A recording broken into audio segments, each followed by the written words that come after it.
Okay, number three. What should our mood be during Elul and during Yamim Noraim? Any practical examples, please? And this is from London, also anonymous.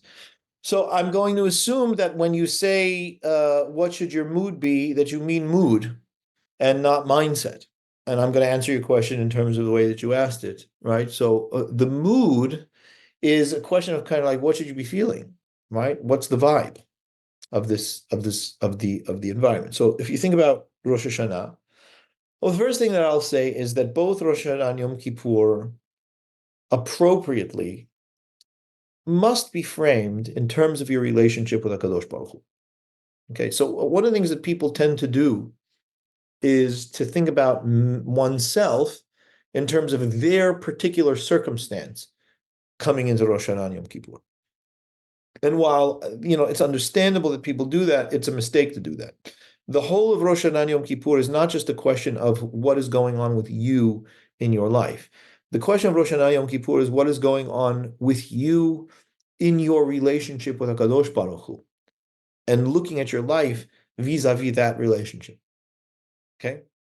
So what is the mood? The mood of Rosh Hashanah is a mood of an assessment, right? It's a mood of we're going to take 2 days to really bring our attention to the trajectory of our lives in terms of Hakadosh Baruch Hu's desires for us, terms for us, covenant with us, creating of us, and so on and so forth, right? So God as creator, God as king, right? Which means that he is essentially the judge and the carer and the supporter and the provider and the ruler, right?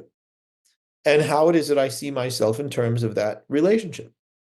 So Rosh Hashanah, together with Shofar, right? Shofar is what is essentially awakening us, right? Bringing us to attention, calling us to attention, to be able to judge, right? So we're judging, and HaKadosh Baruch Hu is judging, and Rosh Hashanah, the whole mood of Rosh Hashanah is, and this is important, is not fear, right? It may include some level of trepidation, right?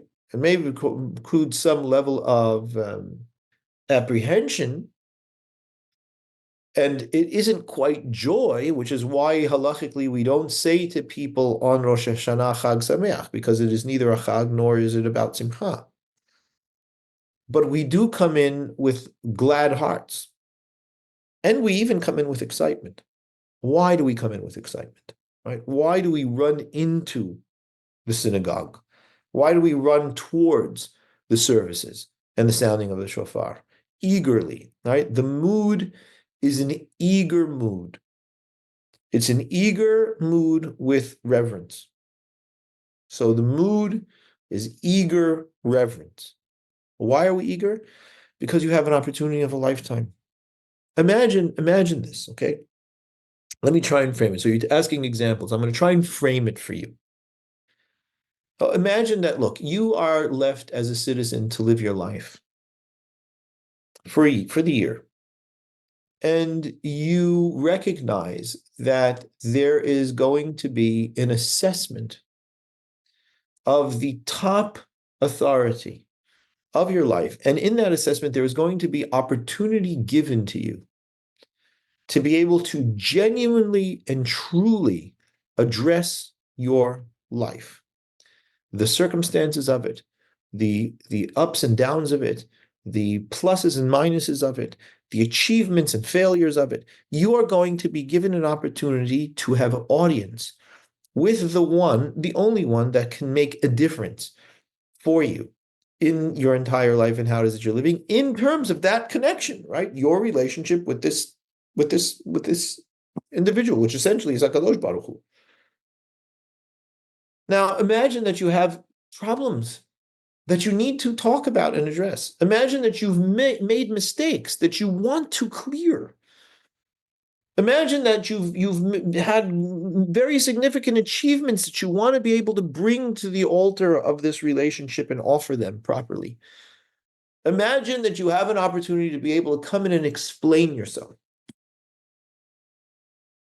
and to consider yourself and to really be able to have a proper assessment of who you are and what's going on. Would you not run to be able to have that opportunity?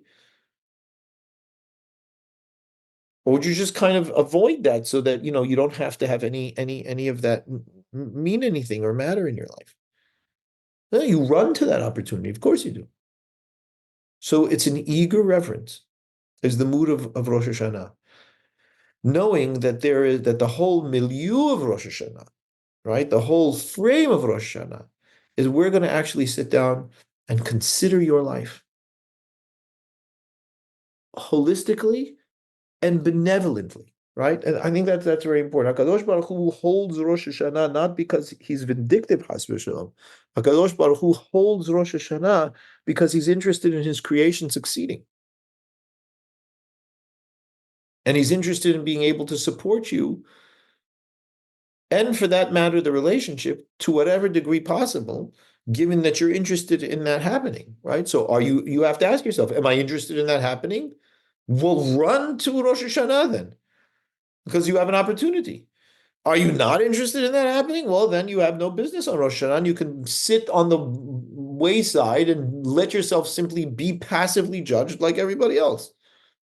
But the reason why Rosh Hashanah is an engagement for us, even though we realize and believe that the entire world is being judged on Rosh Hashanah and assessed for that matter on Rosh Hashanah, is that we have the opportunity to be mutually engaged with it,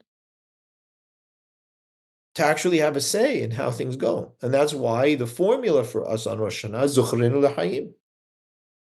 Remember us for life. This is what we want. We want to live. We want not just to have a pulse. We want to be able to live the best lives that we have. We want to be able to renew our commitment to our relationship with you, HaKadosh Baruch Hu. Renew our commitment to our covenant, Ribbono Shel Olam. Renew our commitment to being the best creations that we can be in terms of your desire and hope for us as the creator.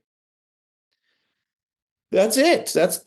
So what is the mood? The mood is an eager reverence to the amazing opportunity that is the day. So beyond that, I've given tons and tons of shiurim on this, so they're available, and I encourage you to listen to them. As far as Yom Kippur is concerned, Yom Kippur is a day of forgiveness, right? So the mood is contrition, right? The mood is the openness to being forgiving and needing and being open and interested to forgiveness, right? So again, to frame this, if there is a situation in which you know that you've misstepped, you know that things have failed at your hand, either with your own life, with people around you, with circumstances, with your relationship with HaKadosh Baruch Hu, so on and so forth. All of that ultimately has to do with a reckoning with HaKadosh Baruch Hu, right? So if you recognize that there is something there that needs to be addressed and rectified, and you care about the relationship that you have with HaKadosh Baruch Hu, you're running to Yom Kippur as well, right? You realize that is an unbelievable chance that you have to be able to genuinely apologize, to rectify the relationship, to re-engage in the graces of HaKadosh Baruch Hu and be absorbed and embraced and loved. That's what Rosh Hashanah is. It's about forgiveness. It's about atonement. Atonement in English is built from the words at one-ment, right? To become whole again in terms of who you are and your relationship with HaKadosh Baruch Hu.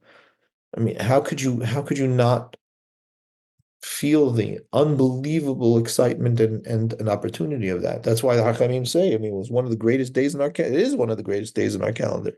Lo hayamim tovim liYisrael ketu b'av yom kippurim. So that's the mood, right? There's reverence and there's eagerness to be able to have an opportunity to be able to make real difference in your life and in your relationship with HaKadosh Baruch Hu in significant ways.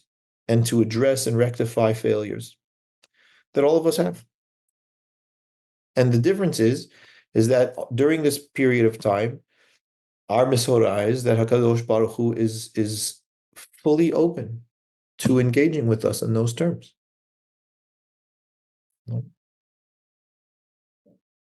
Okay, so that's that.